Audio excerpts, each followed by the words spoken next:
The G-Wade Podcast with Deacon Dirty.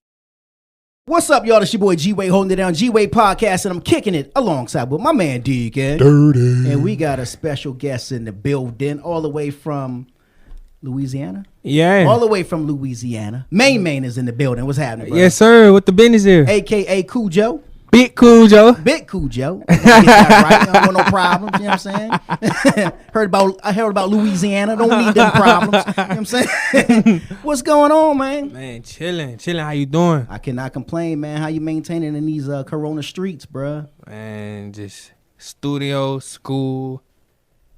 That's right. You in college? Yeah, I'm in Okay. college. Yeah. Oh, smart people up in here. Why you bringing the smart people up here, making me feel some type of way? You know what I'm saying? Everybody intelligent. Right. Everybody. Where you go? I go to ULM in Monroe. Okay, that's what's up. What you studying?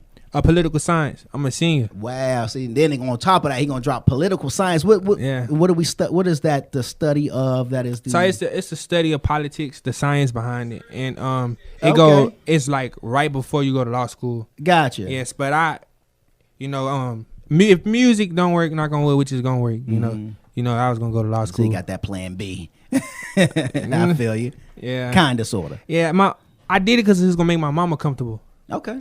So I went on. Gotta make mama comfortable and proud. Yeah, but she gonna get her first house off a rap check. As soon as she get that, then we good. Yeah. Baby, you go ahead now. All right, well, let's back it up, man. Let's back it up a little bit before we get into the music and all that, so people can find out a little bit more about who MainMain is. So you are born and raised in. So I was born in Houston, but I was raised in Tallulah, Louisiana. Okay. All right. So what was the why? What was the transition from Houston to Louisiana? So I was 5 years old when I left Houston, and my mom, she had me at 21. So I just think, her leaving from Houston because my dad was, a drug lord. So I think she wanted to leave that surrounding. But growing up in Louisiana, yeah, like how was that? I mean, is it the stories that you hear? Is it the Master P stories? Is it the Cash Money stories? All the stories that you hear. Is it?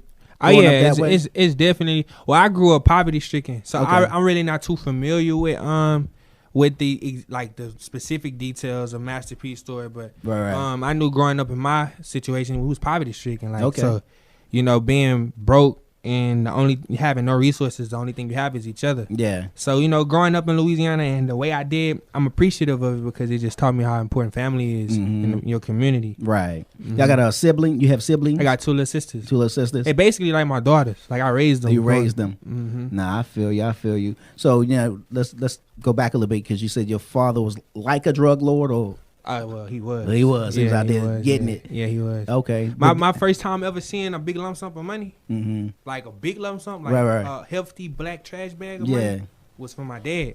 Okay. And it was unfortunate for him because my granddad is a drug lord too. Okay. So hold on real quick. Just had to think about what's happening here. Yeah. You feeling me already? I broke the cycle. Yeah. Well, that would, but we don't want you to be fresh as hell if the feds is watching. Is all I'm saying. So you good? Yeah. All that settle. Yeah, all that settle. Okay. All right. We don't want to put nobody out there like that. You know what I'm saying? This ain't that type of podcast. We don't set you up over. Want nobody running up. You know what I'm saying? Yeah. But that's just how my dad grew up. So okay. So that was the only thing he knew. So my first time ever seeing like that much money, it taught me that if you work hard for yourself. Now I use my grind in a positive aspect, but if you work hard enough for yourself, then just have that hustler's mentality. You just got to get it right every day. I feel you. Now you still involved. Your father is still involved in your. It's a rocky situation. Okay, but at the end of the day, he know what it is, and I know what it is with him. So even if we don't communicate it every day, even when we glance at each other, we just know. Right. Oh, so he's in Louisiana too? Nah, he just left. He just moved. Okay. All right. That's what's up. So you growing up in Louisiana? Which part again? Monroe. Well, I grew up in Tallulah, but I reside in Monroe right now. Okay. That's so I've never heard of Tallulah. Tallulah, yeah. Oh, yeah. It's like a gas station and a stop sign. That's about it. Yeah, it's real small. Right. You blink, you missed it. Type of deal, right? All right. Well, what was it like growing up there? Is it what's the economics? What's the what's the word I'm looking for, Deke? You know, what draws the people? Industry. There you go. The industry. What's the industry? What's the business? Is it known for something or not? Nah. It's like growing up in Tallulah, back when, you know, I was growing up, I feel like I'm old. But like, you was just outside a lot. Yeah. Like, I was never really interested. Well, we played video games, but we was more like, you know, who can pop the wheelie the longest. You know, things like that. Right. So I grew up outside a lot.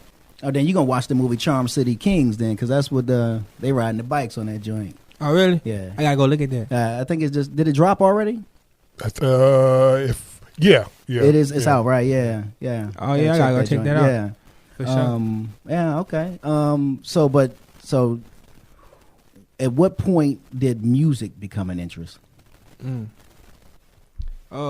years old. Really? Okay. Yeah, what was the thing? I never forget. I was in school, and like, I was a fat kid growing up, so like I couldn't really play sports. What like you mean, like the fat kid? Fat. Really? Like butterball. Like, okay. Yeah. All right. Yeah. So I couldn't really play sports Mm-hmm. because everybody was faster than me. Right. But when we was at lunch and they banging on that table, oh yeah, I was bars. Yeah. So that was my way of escaping bullying, like getting bullied when I was younger. Okay. All right. Yeah. Then it was crazy. Like when I was like 10, Mm-hmm. you know, I had a stepdad and he played keyboard in the church. Okay. And so one day I was walking outside to go play football with my friends, and I just started freestyling. And right when I was about to walk out of the door, he was like, Dude gave me a composition book and was like, you got to fill this out before you go outside. Wow. So it took me a little minute to finish that composition book. So when I finally finished and him and my mom split, that's how long it took me to finish the composition book. Him and my mom split. Because you was filling it with raps? Yeah, with raps. Okay. Right.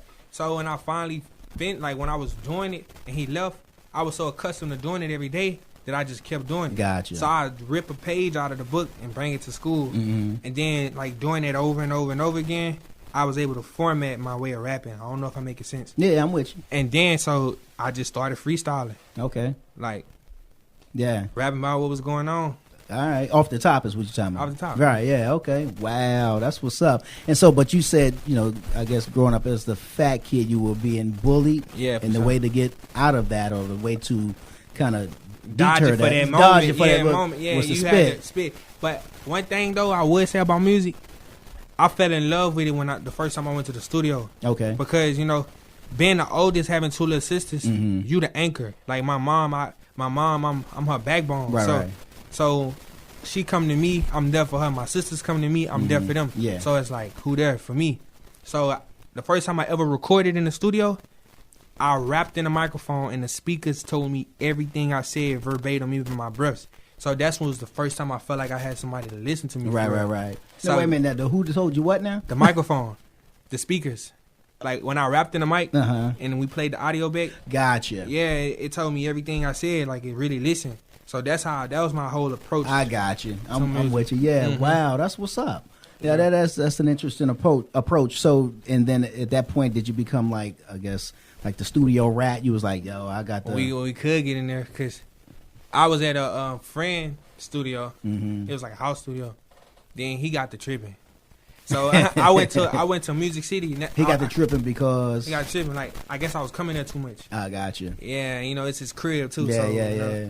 So I went to Music City Studios. It's a studio. Kevin Gates recorded there. Lil Snoop recorded there.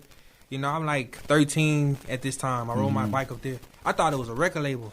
So I got this folder of raps, and it's this middle-aged Caucasian dude on the other end of the desk, and I'm just giving him bars. So you just walk in and just start spitting. Just start rapping. Wow. Bike on the steps, everything. I can see that scene in the movie. You know what I'm saying? So, he listened to all the raps I had, and he was just like, man. Oh, so he let you go ahead. Yeah. He let me go. He ain't call me by my name, but he was like, well, we can't sign you, but you can record projects here in order to get signed.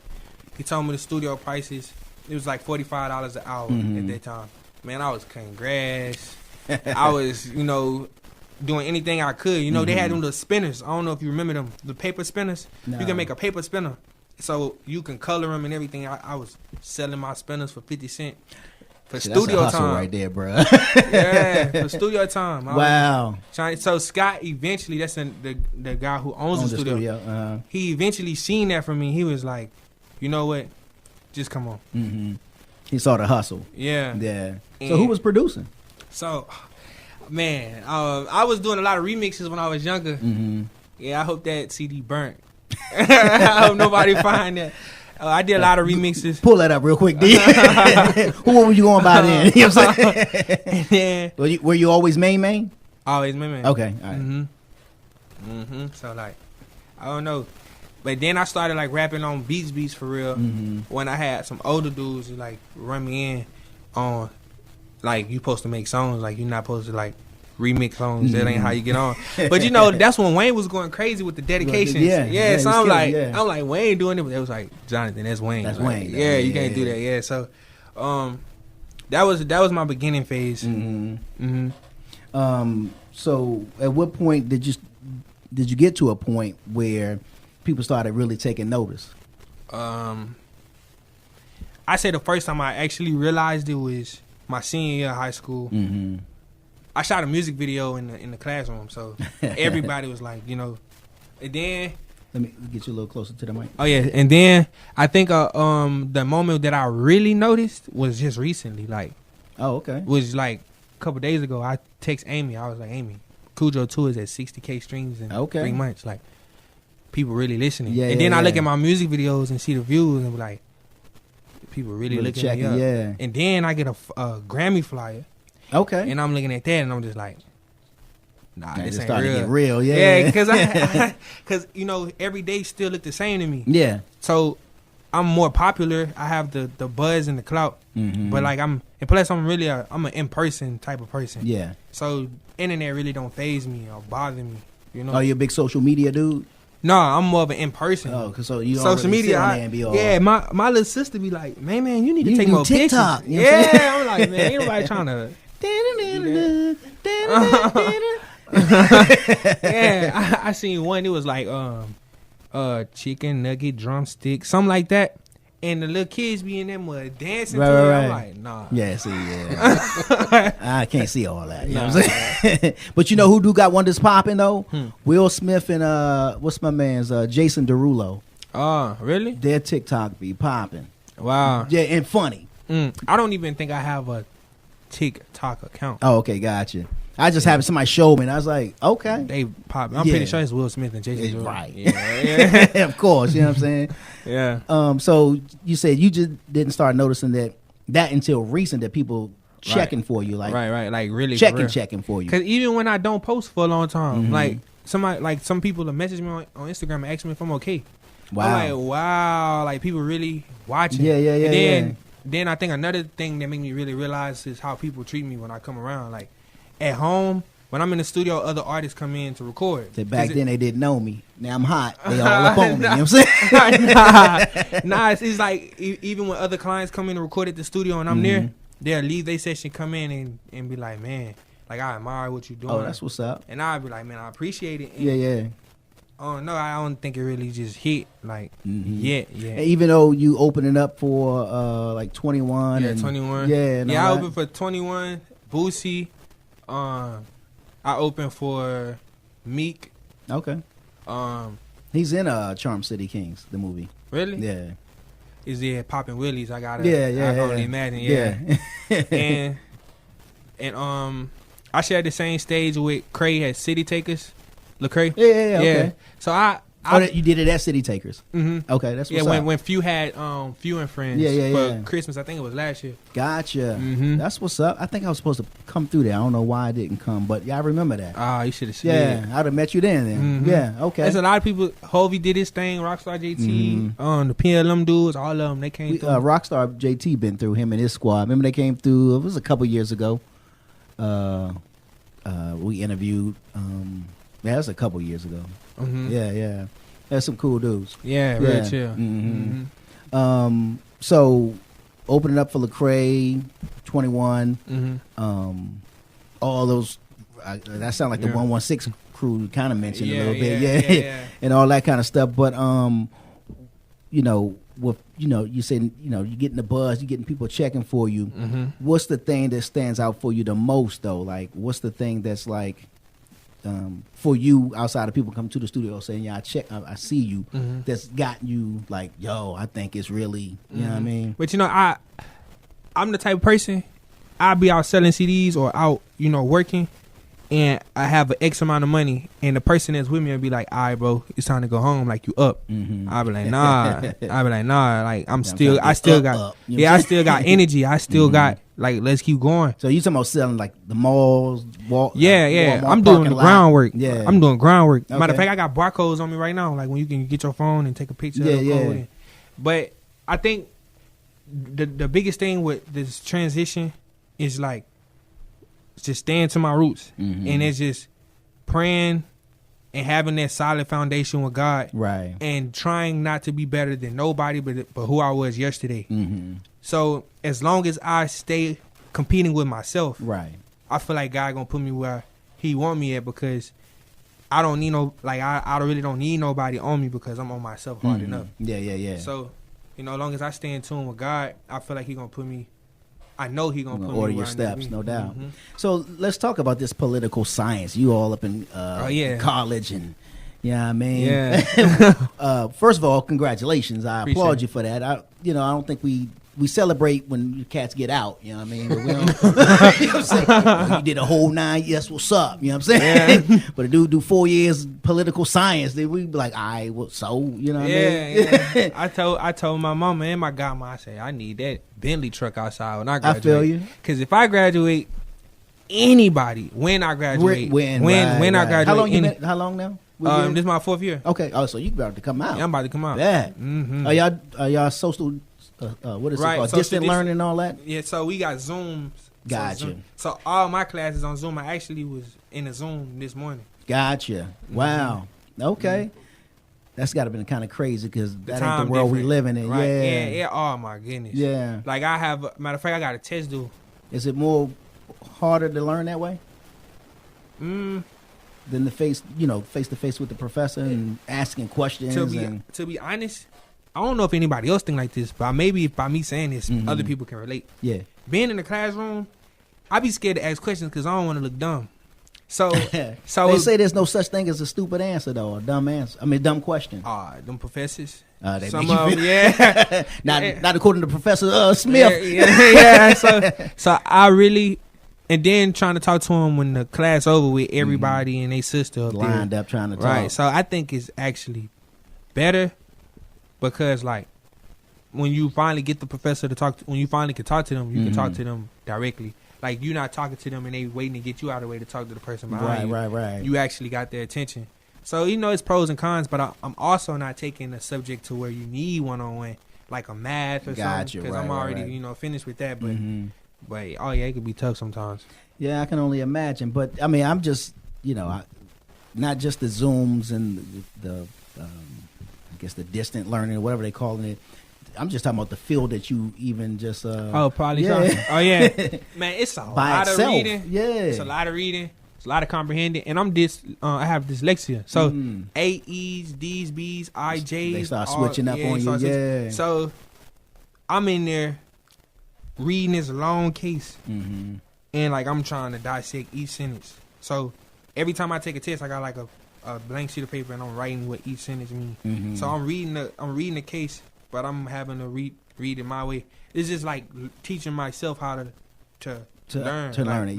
Yeah. So give me an example when you're saying you're reading it and then you're kind of writing it out. Learn your way. So I just had a test. I just had a test yesterday, and on the test it was talking about Catholic women and HRSA. It's like a health thing that they have going on, and if you're a religious woman, you get insurance for free. Okay. So basically, but it had all these words, these big words, and all that. So basically, what I did, I took those big words and I paraphrased into what I just communicated, and then I answered the case from my understanding. Based on your gotcha. Oh, that makes sense. That's a smart way to do it. Appreciate it. I'll be trying, man. Because you know what, you just kind of just kind of gave me a little bit of encouragement, because I know for me, sometimes when I'm reading, the words start to big time. crisscross. And I have a issue or problem with the moment I start to read something. I always pick the second word first. My even though I'm looking at the first word, my eyes or whatever it is see the second word, so I read it out of order. And then I'm like, that didn't even make sense when I just said it. I got to go back and look at it again. Then you get to thinking about it, bro. I used to hate when the teacher called me out loud to read. I was like, man, you ain't need how to do that. Now you know what you're doing. You know what I'm saying? You think you slick. That's why I'm in class quiet, man. Right. Yeah. Back of the class, trying. When you sit in the front, that's when they don't call on you, though. You sit in the back is when you get. I sit like in the middle. Okay. Middle front. Right. Because if I'm in the back, I'm gonna be on my phone. I'm gonna be writing raps or something. Right. Yeah. So where did MainMain come from? Am I saying it right? MainMain or is MainMain? it MainMain? Okay. Yeah, my dad gave it to me, so Okay. I'm premature. I'm premature by like 3 months. Okay. 3 or 4 months. Like, yeah. And my dad was like, my mom said if he come out of this, he a man. Like. And then my dad was just like, call him MainMain. Oh, gotcha. Oh, see, I'm actually reading it the way you spelling it, but it's actually MainMain. I'm pronouncing it wrong then. No, it's MainMain. Okay. But he just, instead of saying, it's really MainMain twice, but they just saying it as MainMain. Gotcha. Okay. All right, that's what's up. Wow. Okay. You said 3 or 4 months? 3 or 4 months. Wow. That's like early. Yeah, man. That's, I won't say that's the palm, but it's probably a little bigger than that, but yeah. So how was did you develop fast though when you right so I had my mom told me I had like the little tumors, whatever the thing is in my head. She got pictures and I was like little, like real little. But it's ironic though because I'm big now. So but I don't know, my grandma be telling me that she feel like it was the enemy trying to take me out before I even came. So she always big on me on that. But by me being like the only boy too, all those women gonna try to protect you, right? Right. But I be like, let me live, shawty. I'm out here. Did you grow up in the church? Pretty much. Yeah. Active in it, like, or you just did you in the choir? Were you in the band? I'm gonna keep it a buck with you. The first time I got baptized, I mainly got baptized because my grandma was like, "We're gonna go to McDonald's if you go up there and get in the water." Like, so right here, yeah. So I'll dive in. And then I got tired of getting skipped over with the grape juice and the bread. I was like, man, I want some of that too. My stomach growling. Yeah. So when I first got baptized, I was immature. I didn't know what I was didn't doing. Understand what was happening. Right. When I was 15, that's when I gave my life to Christ for real. But, okay. Growing up. And I was always there. I feel like the messages was probably a little bit too advanced for me at that time. I really didn't know what was going on. Right. So I went to a youth camp, and a youth camp is very intimate. Like, so it was like a 5-day camp, and it wasn't until like the 4th day where I really surrendered my life and gave it to Christ. That's what's up. And the guy who was speaking, he was a rapper. He came out with a WWE belt. We was relating on all types of things. I'm like, man, he like wrestling, he rap. And he tight. And he know Jesus. Yeah. I was like, it's a man, win-win. It's a win-win situation. Right. And then that night he was just saying, he was like, somebody in here who not giving everything to God. Yeah. And so I just I ain't want to get caught sleeping. I ain't want nobody to see me cry. So I ended up leaving. Oh, so you didn't go down or wherever he was? No. But I cried in my cabin. Okay. And that was in the corner in Aquila, Texas. Like that youth camp, I was in the corner. Okay. I never forget it, and I cried, and like I felt like the weight of the world come off my shoulders. Yeah. That's when I really felt, God's grace, like God's peace. What that feel like, that's a high you can't. Facts. Gee, my man, he shied away from the altar call, man. Yeah. I can't go down here, man. They're gonna laugh at me. Like that's what everybody was there for, though. You know what I'm saying? Yeah. No, that's what's up. I remember the group I used to be in, Street Sweepers. We used to go up to a summer camp in upstate New York. I forgot what part of New York it was, but it was a basketball camp, but a Christian basketball camp where kids would come in to learn basketball, but they was really teaching them about God, that kind of thing. So, I can relate to that in that regard in terms of dealing with the youth and them coming to camps and watching them give their lives to Christ and all that kind of stuff. It's an amazing thing because, for like that type of thing, you might not have been able to do it in church. You know what I'm saying? Feel weird. You don't understand nothing. But when you get somewhere where more familiar. Like you said, the dude came in with the wrestling belt and all this kind of stuff. Yeah. That's why it's so. I'm glad you said that because it's so huge on relationship.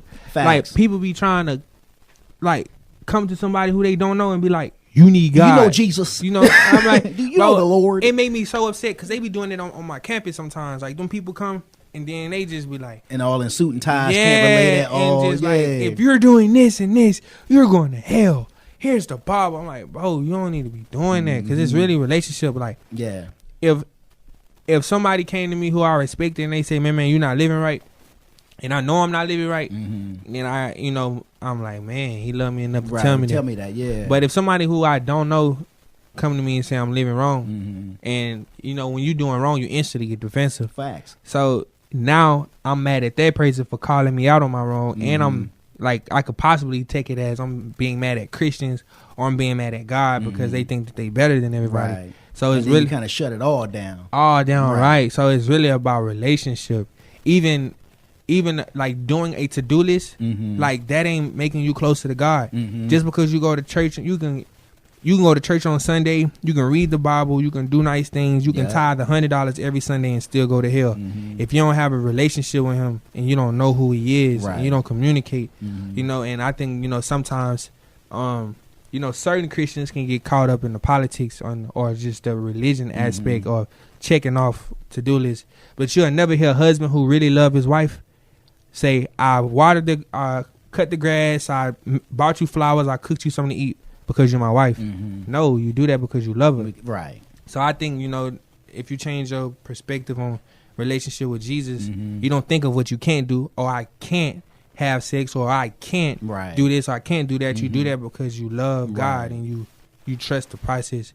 But it's easier said than done. Yeah, facts. Yeah, absolutely. Sure. Now, did you live on campus?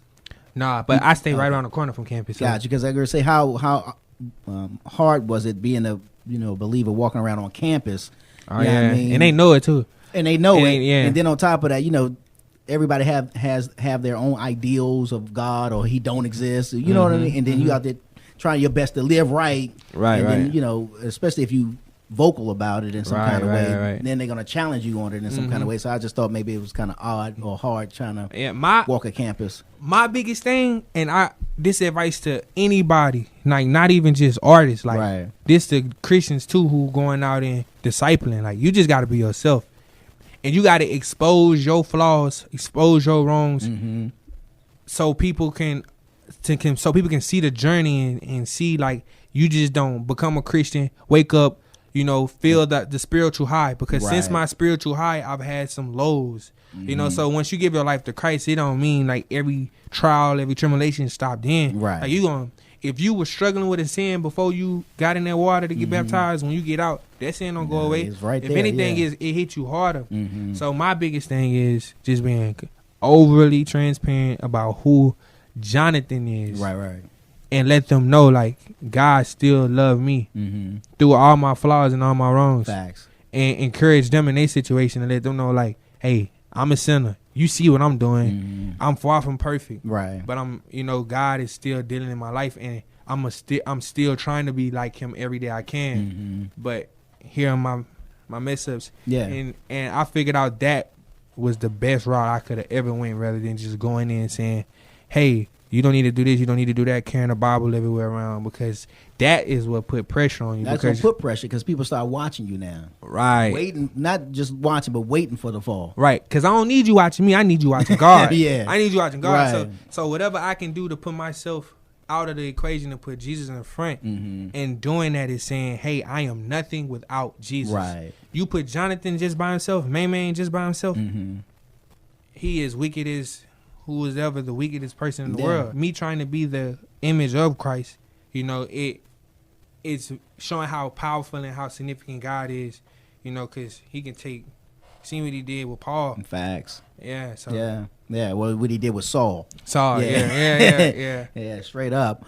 Now, you kind of, in a sense, kind of living a double life here, because you are, student by day, rapper by night. You know what I'm saying? Like, people know who Clark Kent is, but don't know who's, that he's Superman. You know what I'm saying? Right. Like, how do you balance the two? Because, that's two different worlds. Political science.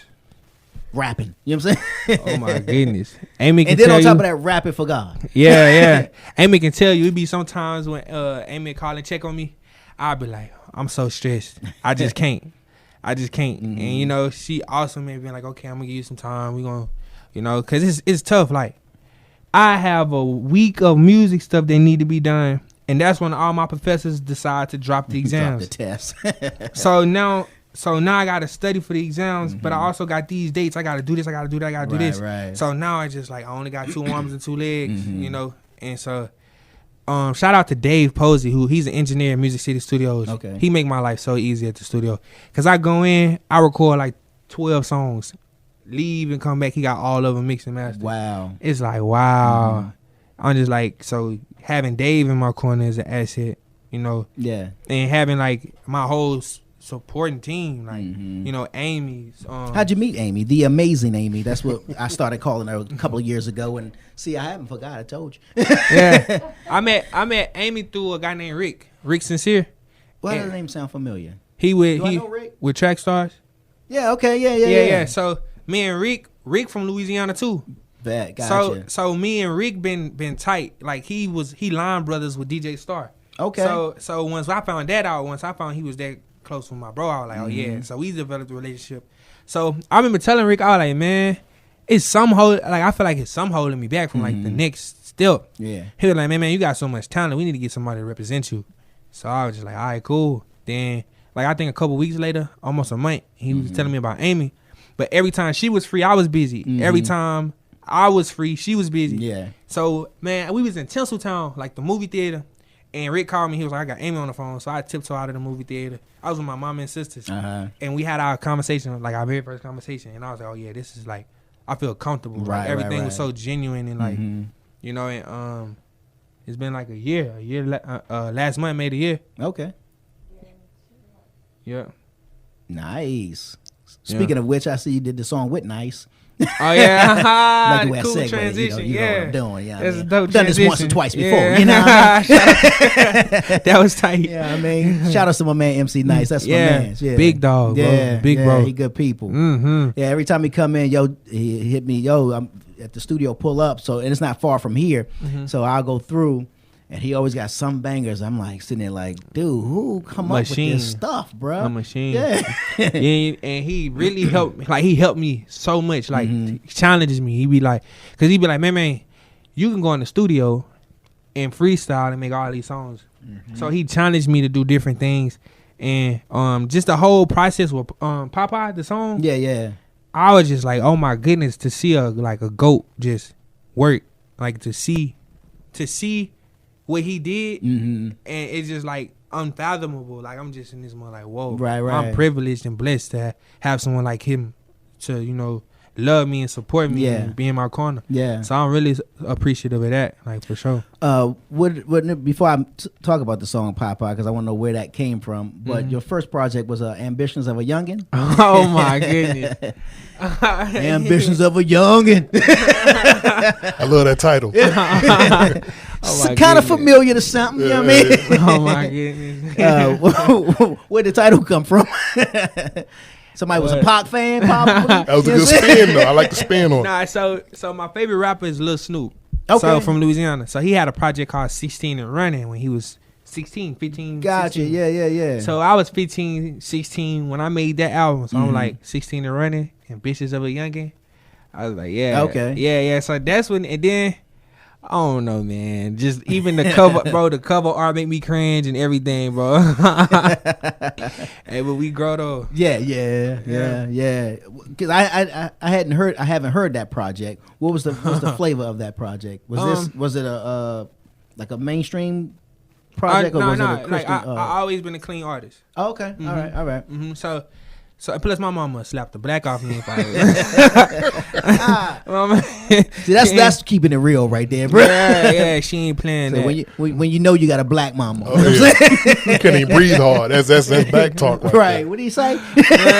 Ready to do something. Right. So you know that all my music been clean. You know, that first album was it? Man. Obviously, in your kind of still learning your way project. You know what I mean? Feeling your way. Like I'm gonna say some things, but I ain't gonna say. I ain't gonna go too far that way, but at the same time, trying to be clean, but on the edge a little bit.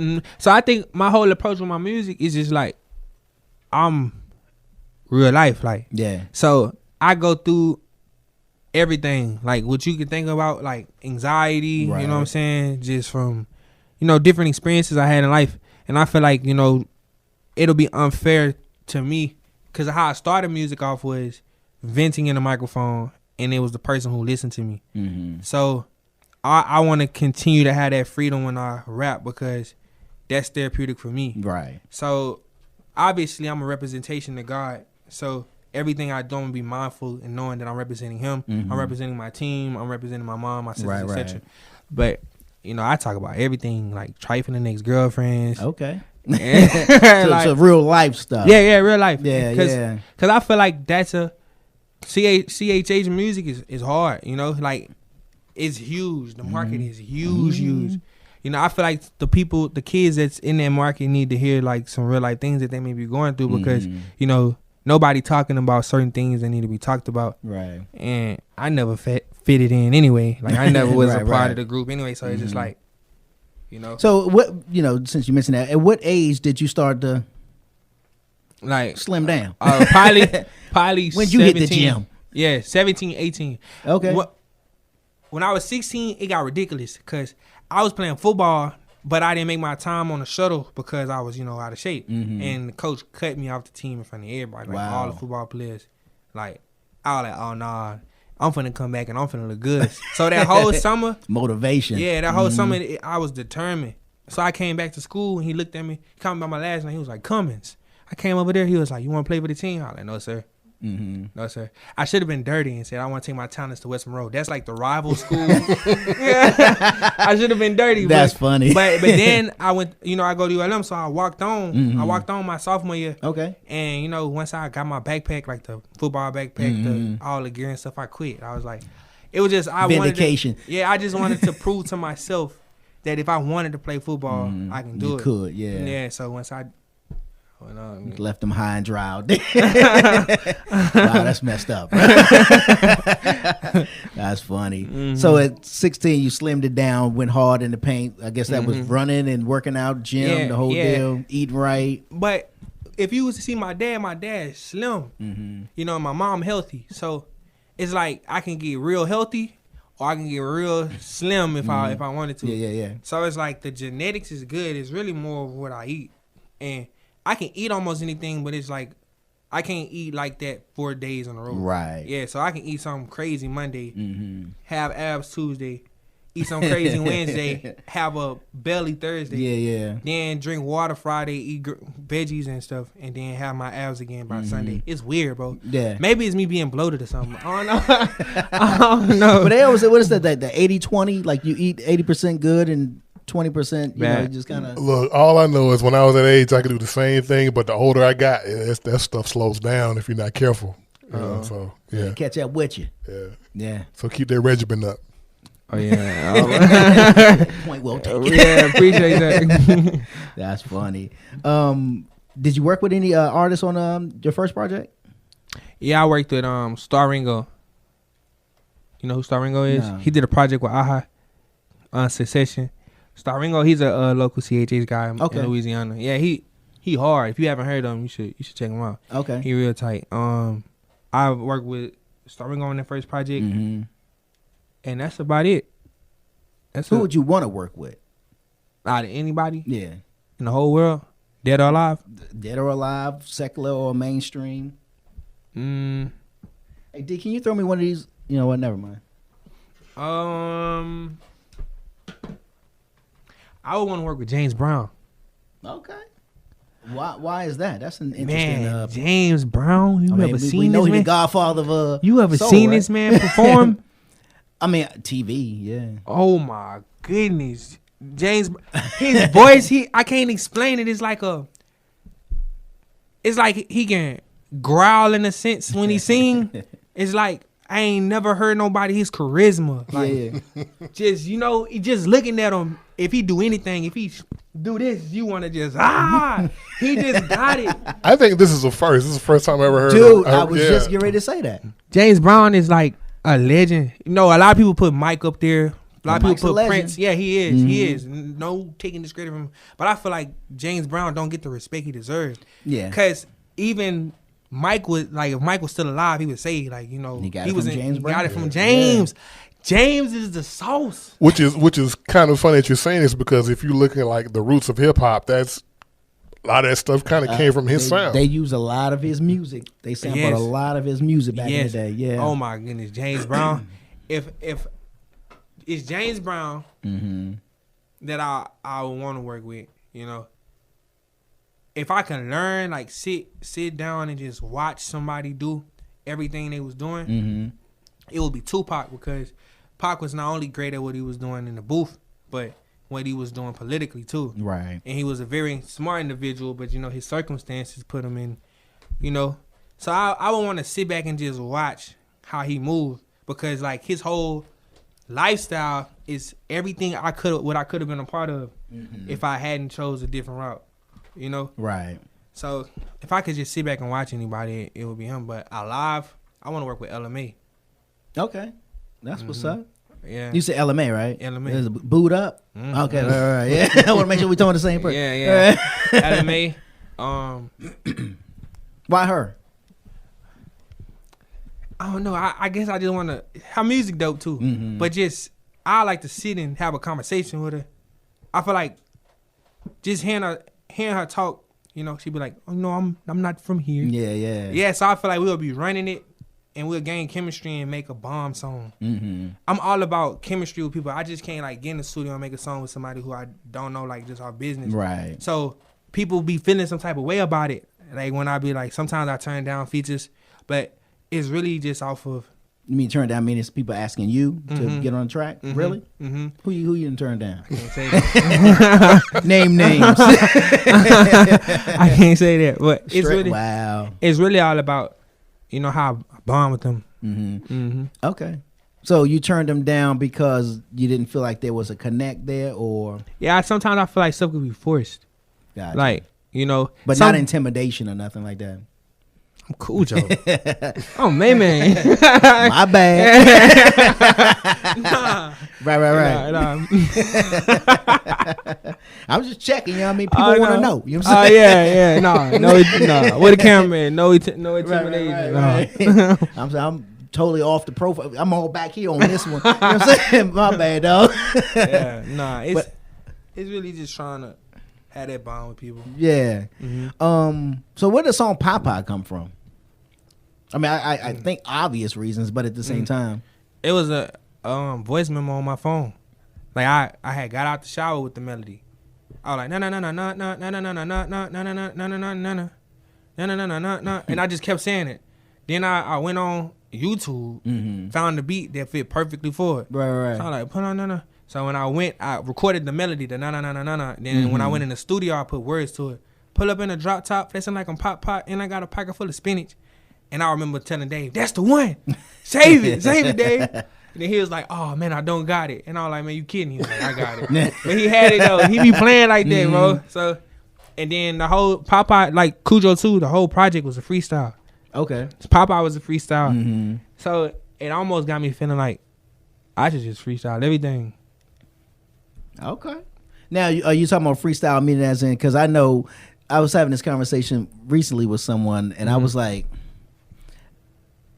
you know, maybe not written is not the exact same way we think not written is. Now, I get it when you don't pen something, because we know some people who famously are known for not writing their raps. But then I heard one of the young rappers talking about how his recording process. Punching in. And when he said that, it clicked. I was like, that makes total sense.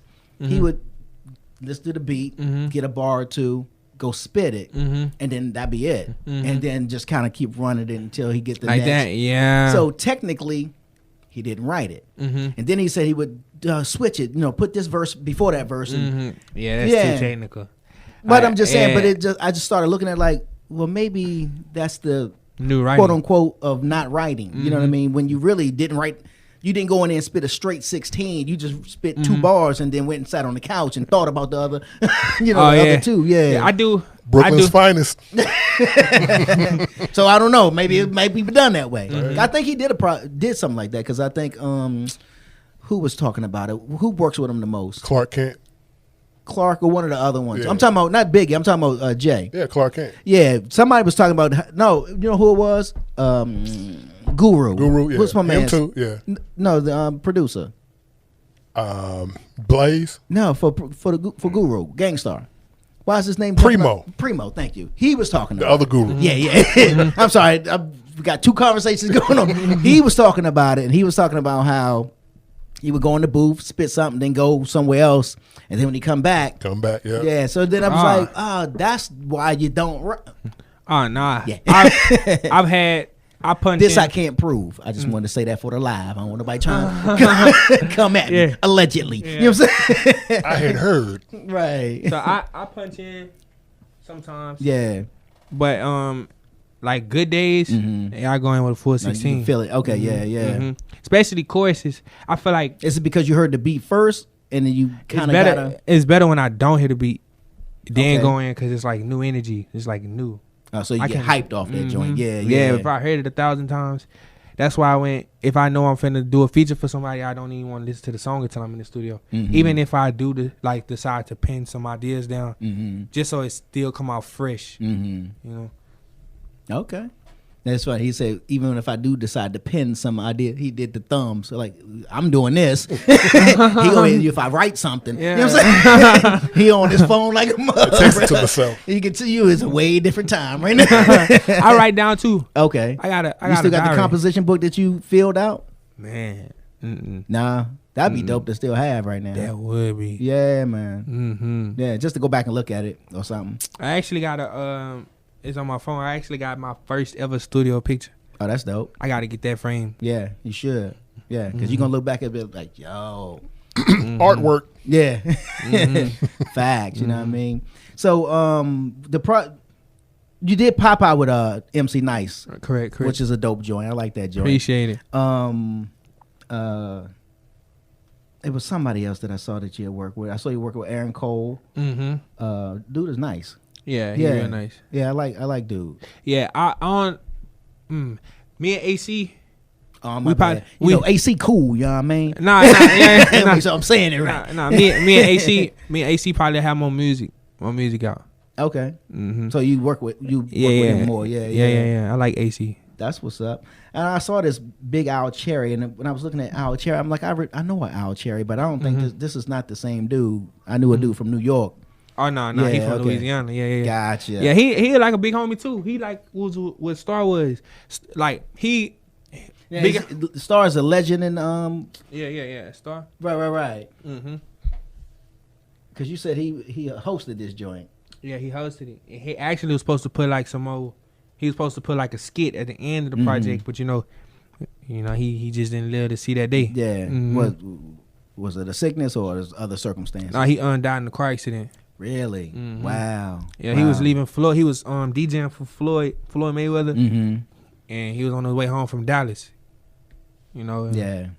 No, I feel you. So what's the project that you got? Is it out now? Yeah, Cujo 2. Cujo 2. But this is a mixtape though, right? It's That's actual. Yeah, it's actual body of work. Okay, that's what's up. What happened here? We just lost some light. Did it mess up anything? We good? All right. Well, cool. That was weird. Is it plugged in? There's a switch. If you flip it the other way, you see that switch there? Go to the maybe the battery will kick in. There we go. Yeah. I need that Right. light around dark.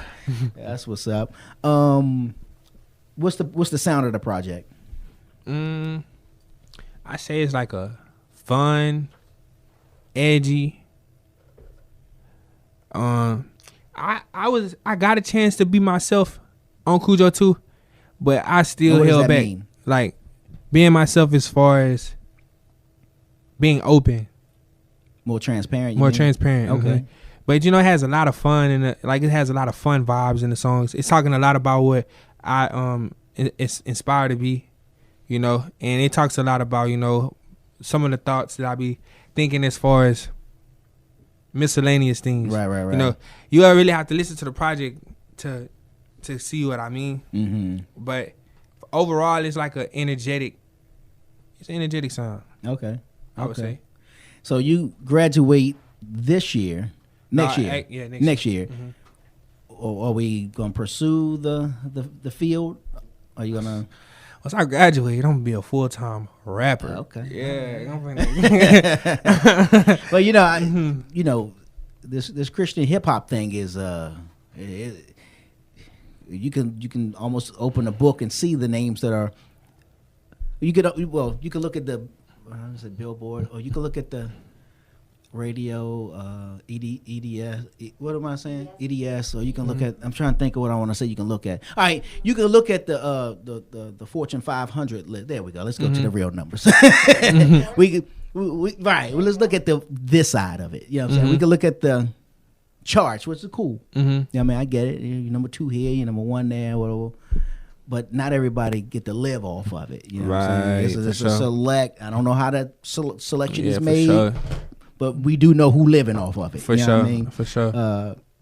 I won't say that's the thing that has deterred me, because it didn't. I just knew that I just wasn't the rapper. Mm-hmm. I did rap, but I just knew I wasn't the rapper. Like, I don't wake up like, what I'm saying? Yo, where the booth at? That ain't me. You know what I'm saying? I was like, yo, I'm about to open a studio. That's what my mind, my mind was there. You know what I mean? For sure. But, we need those. And I'm just saying that to say, I know you. You kind of got, I guess you can say, the plan B, because the plan A, and this is not a discouragement. This is just it's a field that's still untapped, even though there's so many names and so many people doing it. Yeah, it's like the NBA. Yeah, it's like a 0.00003% chance that you make it to the NBA. Right now, you gonna play ball. You know what I'm saying? Play a lot of it. Yeah, that's another thing too. Like trusting, I know that's where my faith kicks in, because I know for a fact that's what I'm called to do. Like it's no doubt. No doubt. Right. So I just rest assured in that, and sometimes I do get anxious, but I gotta realize, like, I'm 22. Now like 26, 27, that's like starting to become old now for rappers. Because rappers are still rapping at 30. Some of them are in 40s. But like for the secular realm, you have kids at 16, 17, and they making like bang, bang, bang. You know what I'm saying? So it's Lil Baby, even like Cray like older, like Baby, like I think 26, 27, and Cray is like in his early 30s. I'm not sure. Is he in the 30s? Yeah. Okay. So I know about like he's still killing it though. Still killing it. He did a joint. I just saw the video for the other day. Oh yeah, I know what you're talking about. It was with the Latino dude. Yeah, that joke was a banger. Then on top of that, he was spitting in Spanish. I was like, okay. Yeah, he hard. Had that reggaeton kind of sound to it a little bit. Yeah. I like what they got going on with him, like in the sound. Like it's like would you work with him? Of course. Work with him? Yeah. Of course. He like a mogul, like a legend, like especially in in CHH world. Like I got a lot of respect for him. I read his book. I know the book, but I don't know the title. Anomaly. That's the book. Yeah. And man, I remember reading that book. I was like, man, Cray grew up like I did. Like with the abusive pops and some of the stories he go on and tell. Right. In the book, and it's just like, man. And so it's always inspiring to me to see somebody go from that to what he's right from now. Houston, I think, too, right? Yeah, he was born in Houston. Yeah, born in Houston, yeah. Yeah. I seen him in the I think this was last year, like right after the Double Wars. Seen him in the airport. Okay. I went up to him. I was like, MainMain, like, me and Aha close. I was just telling him about that, and I was just like, I don't want nothing from you. I just want you to remember me. Yeah. Just like remember me, and then it go from that to like a couple months later, I'm on the Reach Records playlist. Okay. And he tweeted my lyrics on Twitter. And I was just like, whoa, that's crazy. Because I just told him. Me, right? Yeah, I just told him. I was like, because we had the same flight back. Okay. So I think it was from Nashville to Atlanta. Had to be. We had the same flight back. He sat first class, and as I was walking by him, I was like, ask him to follow you on Instagram. But I was like, nah, I ain't gonna do that. Right. Yeah, I ain't gonna do that. I'm gonna wait. I'm gonna earn the follow. Yeah. And then so, the song stick come out with Rockstar JT, you know, and I had said Jesus turned 2 fish to Papa those, and he I like that. Yeah, and he had tweeted it, and I never forget. I was shooting a music video, and Rockstar sent it in the group text. And I looked at it. I was like, boy, hold on. And I looked down, like, bro, Lecrae just tweeted my lyrics. Right. You know, that gave me even more fire. And then, fast forward, I go on Instagram, and he liked a couple of my posts. So I was like, oh, yeah, he definitely see. Like, he watching, you know. So, I don't know. Just see what God do. It's definitely motivation. Yeah, absolutely. Absolutely. So, 5 years from now, you doing music full time all the way, no political science, even though I still don't know what that is. You know, where are you 5 years from now? 5 years from now, I'm signing other artists. 5 years from now, okay. With the camera, I'm signing other artists. Cujo ENT, they gonna look at me how they look at. Where did the name come? Where did the name come from? I always been an underdog. You ever watched the movie Cujo? I remember the movie. Yeah. I'm hungry. I didn't think he was an underdog though. He's out there Hey, scaring everybody. hey, look, I'm the underdog at first. When they was sleeping on me, I was Scrappy Doo. You know, everybody was like, "Oh yeah, that's man." Now I got a little older. I found my sound. I found who I am as a man. Gotcha. As a man. Right. Forget as an artist. Like I'm finding myself as a man. Facts. Yeah. So now I'm a dog and I'm hungry. Like, you know, and plus how Cujo attack people. I want to attack people like that. Like I want to relentlessly, you know, show them. You know, Jesus, like, relentlessly show them genuine. Relentlessly show them, because that's who I am as a person. So I'm really blessed to have the family members I had to raise me how they raised me, to value what I value. Yeah. Because, like, even though materialistic things are nice, and once I hit that big check, I'm going to be buzzed down. Y'all going to see me. I'm going to have the Cujo chain, the links, everything. But it's really about if all that stuff get taken away, who are you without the necklace? Right. Who are you without the 1 million followers? Facts. You know, I feel like some people get so caught up in it, man, and real life is real life. Like, it's hard though, because you know when you do taste it, you know, and I'm not gonna say that I've had a great big taste or whatever, but there's a level of the feeling that I had, and when it goes away, it feels empty. It's weird, you know, and you saying to yourself, yeah, but that was just that. But something about not having it though feels weird. Like, but I was used to coming around with people, and they don't say that no more. Like, who am I? You know what I'm saying? You know what I'm saying? I promise you, I literally just had this. My god brother. Yeah. I was beating myself up so bad. Like I was like literally sad. I was like, cause I had an X amount of finances, and I'm just used to, you know, with that. So now I got my own house, so now I got to pay bills and everything like that. So it's like that money starting to fade away. Like, now hold up. Now I'm in this mud sad. I'm like, oh, who's FICA? You know what I'm saying? They come around every month. Like, right. I'm like, it seemed like the light bill come every 2 weeks. It's supposed to come every month. Like, waiting on you. Yeah. So I'm just like, you know, I was going through a little funk. And, you know, just having those people to pick you up when you're down. And then, like, right as I was going through that, I prayed, and God came through, you know, with something to help me recuperate and regain. So it's just like, God be watching. Facts, man. He God take be care of you watching. for sure. How has COVID-19 affected you in terms of music, in terms of just we know how it did in school because you now distant learning and all that kind of stuff. Virtual learning, yeah. But how's it as far as music is concerned? Oh yeah, it hurt. I was looking forward to that Summerfest. I was looking forward to that joint too. Yeah. I was gonna come out to that joint. Yeah. I'm kind of, you know, I was hurt about that. It's different, but I don't really do too much though. So I really go to the studio. I go work out. I come home. I play my game. Right. I'm studying. I really stay out the way unless I have to be amongst people. So gotcha. I mean, we could have landed more shows, especially could have capitalized off of being on Reach. you know, the playlist this year. Yeah. But you know, what God delayed don't mean he's gonna be gone. That's right. Just wait later. Delayed but not denied. Right. Yeah. Right. So I'm heavily believing in that. Yeah. Okay.